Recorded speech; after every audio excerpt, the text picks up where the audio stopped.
Pria bercadar tuna malu positif COVID-19 naik pesawat, palsukan tes PCR istri. Penulis Will W. Kebanyakan peraturan kita pusing sendiri. Fleksibilitas itu yang paling penting. Kecepatan itu yang paling penting. Di area ini kalau masih ada yang main-main, saya gigit sendiri.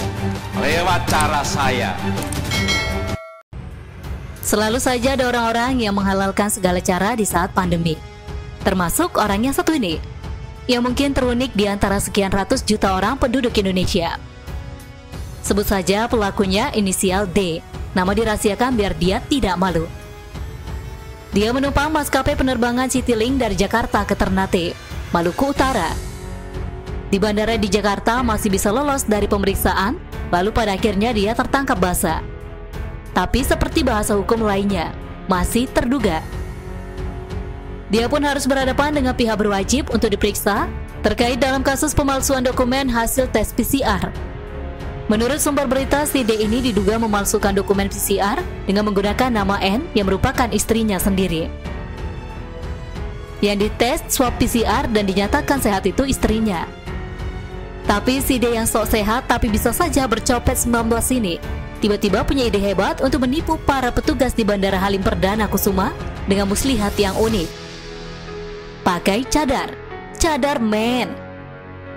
Pria pakai cadar wanita. Oh my, oh my. Mungkinkah dia selain calon penumpang akan menjadi salah satu calon transgender juga? Pendukung LGBT?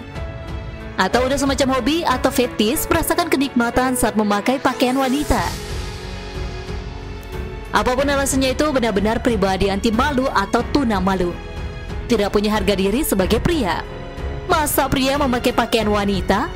Padahal sekarang bukan saatnya peradaban zaman bencong-bencong loh. Mungkin benar bahwa sepandai-pandainya tupai pakai cadar akhirnya ketahuan juga. Si D ini merasa sudah aman, sudah seperti untouchable atau bukan orang sembarangan. Rupanya dia sendiri tidak mau berlama-lama memakai cadar. Kenikmatan memakai cadarnya segera sirna begitu ada di pesawat. Mungkin dia mau menggoda wanita yang di sebelahnya.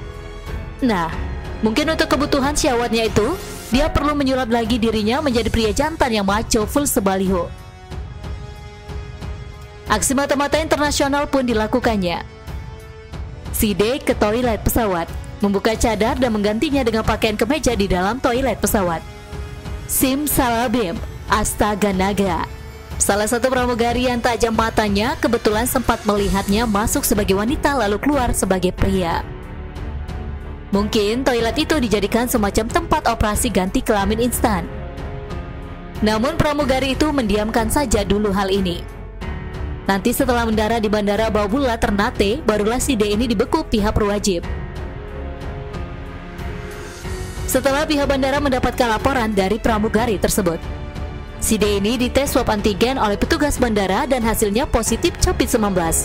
Wah, benar-benar ini orang. Coba saja kalau ketahuannya di pesawat, mungkin siap-siap akan dipukuli dan dikeroyok massal di atas pesawat. Tapi belum tentu juga. Karena para penumpang lain aku yakin lebih beradab dan lebih berakhlak daripada si D yang amat kurang adab dan kurang akhlak ini.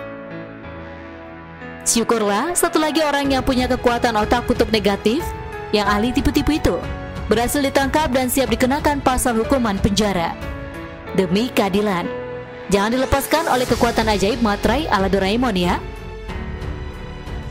Berhubung karena calon penumpang kadang lebih galak daripada petugas, tidak mau diperiksa dengan cara membuka cadar di hadapan umum.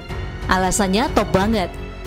Maka sebaiknya untuk mencegah hal semacam ini, pihak bandara sebaiknya memiliki petugas wanita yang memeriksa orang yang memakai cadar di ruang tertutup. Menyuruh calon penumpang membuka cadar untuk mengecek atau memastikan calon penumpang asli perempuan atau banci. Ini nih opini yang punya solusi di dalamnya. Satu orang yang berbuat, semua dapat getahnya. Benar-benar repot kalau mau periksa satu persatu calon penumpang yang bercadar yang akan menaiki pesawat.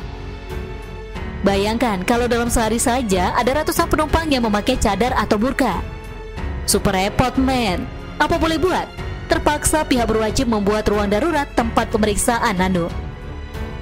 Begitu pula dengan penumpang. Disarankan agar semua jantan dan normal mengikuti semua prosedur yang telah ditentukan. Lebih baik tidak coba-coba meniru kelakuan si D ini, karena sudah pasti kejadian memalukan ini akan viral senasional dan membuat semua pihak bandara berjaga-jaga lebih ketat lagi daripada sebelumnya. Taktik yang sama tentu akan berhasil lagi pada percobaan kedua. Daripada ketahuan terus malu senasional. Aduh, berani coba. Hancur gengsimu Bung D.